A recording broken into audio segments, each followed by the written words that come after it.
আসসালামু আলাইকুম ওয়া রাহমাতুল্লাহি ওয়া বারাকাতুহু। শ্রদ্ধেয় সম্মানীয় প্রিয় দর্শক, আজকে আমরা জানব কোন কোন মহিলাদের সাথে বিয়ে করা বৈধ অর্থাৎ জায়েজ, আর কোন কোন মহিলাদের সাথে বিয়ে করা অবৈধ অর্থাৎ হারাম, জায়েজ নয়। ইসলাম আমাদেরকে নিজের মনোকামনা পূরণ করার জন্য, এক জীবন সঙ্গিনী বাছার জন্য বিবাহের রাস্তা দেখিয়েছে, কিন্তু এমন নয় যে যাকে চাই তাকেই আমরা বিবাহ করতে পারবো। তার জন্য কিছু শর্ত রয়েছে। কোন কোন মহিলাদের সাথে আমরা বিবাহ করতে পারবো, কোন কোন মহিলাদের সাথে বিবাহ করতে পারবো না, এটাও ইসলাম বলে দিয়েছে। মাদারে ইলম দারুল উলুম দেওবন্দেরও এই ব্যাপারে ফতোয়া রয়েছে, যেটা আমি আপনাদের সামনে এখন পড়ে শোনাবো। দারুল উলুম দেওবন্দের ফতোয়া যে রয়েছে তার বাংলা অর্থ আমি এখানে পড়ে শোনাচ্ছি। স্ক্রিনে আমি দারুল উলুম দেওবন্দের ফতোয়াটাও দিয়ে দেবো, আপনারা দেখে নেবেন। যেই মহিলাদের বিবাহ করা হারাম বা অবৈধ তারা হলো আপন মা, দাদি ও তার বোন, দাদি তার কয়েকজন বোন আছে, সেই বোনেরাও, নিজ বোনেরাও, নানি ও তার বোনবর্গ, নিজ মেয়ে, নিজ নাতিন অর্থাৎ নিজ মেয়ের মেয়ে, পুতিন অর্থাৎ ছেলের মেয়ে, নিজ ফুপুগণ অর্থাৎ নিজ পিতার বোন, খালাগণ অর্থাৎ মাসিগণ বা নিজ মায়ের বোনগণ, ভাইঝি, ভাগ্নি, দুধমা, দুধ মায়ের মেয়ে অর্থাৎ দুধ শরিক বোন, শাশুড়ি, সতীন বেটি। সতীন বেটির ক্ষেত্রে সতীন বেটি অর্থাৎ আপনার দ্বিতীয় স্ত্রীর বিয়ে হয়েছিল, তার একজন স্বামী ছিল, সেই স্বামীর থেকে তার একজন বেটি আছে, মেয়ে আছে, সেই মেয়ের সাথে তখন বিয়ে করা হারাম হবে যখন এই যে বিয়ে করেছেন এই স্ত্রীর সাথে আপনি মিলন করে নেবেন। মিলন করার পূর্বে মুহূর্ত পর্যন্ত ওই স্ত্রীর মেয়ের সাথে বিয়ে করা জায়েজ রয়েছে ওই স্ত্রীকে তালাক দিয়ে।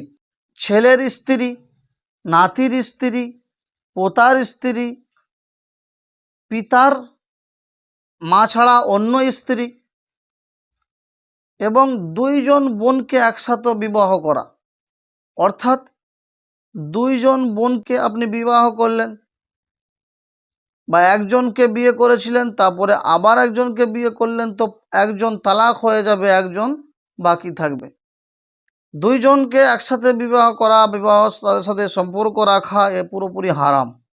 অন্য কারো বিবাহিতা স্ত্রী, অন্য কারো বিবাহিতা স্ত্রী এখন তার বিয়ের বন্ধনে রয়েছে, তার সাথেও বিবাহ করা হারাম। ঠিক তদরূপ হারাম যদি মুশরিক হয়, কাফের হয়, সেই মেয়ের সাথেও বিবাহ করা হারাম। বিস্তারিত জানার জন্য চতুর্থ পারা শেষ আয়াত দেখো, দারুল উলুমের ফতোয়াতে লেখা রয়েছে। তা আমরা চতুর্থ পারার শেষ আয়াত দেখব। সেই চতুর্থ পারার শেষ আয়াতে কি লেখা রয়েছে? চতুর্থ পারার শেষ আয়াতে লেখা রয়েছে, আউযু বিল্লাহি মিনাশ শাইতানির রাজিম, বিসমিল্লাহির রহমানির রহিম।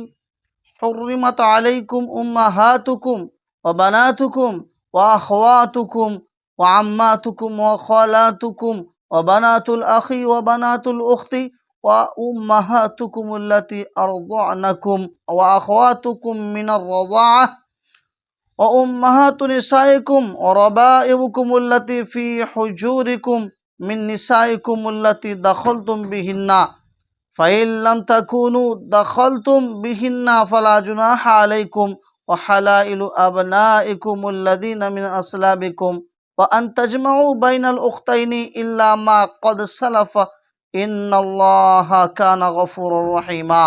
আমরা কোরআন পাকের যে আয়াতটি পড়লাম এর পুরোপুরি মানে যেটা আমি এখনই বাংলা ভাষায় বললাম দারুল উলুমের ফতোয়াটিকে, পুরোপুরি মানে পুরোপুরি অর্থ ওটাই।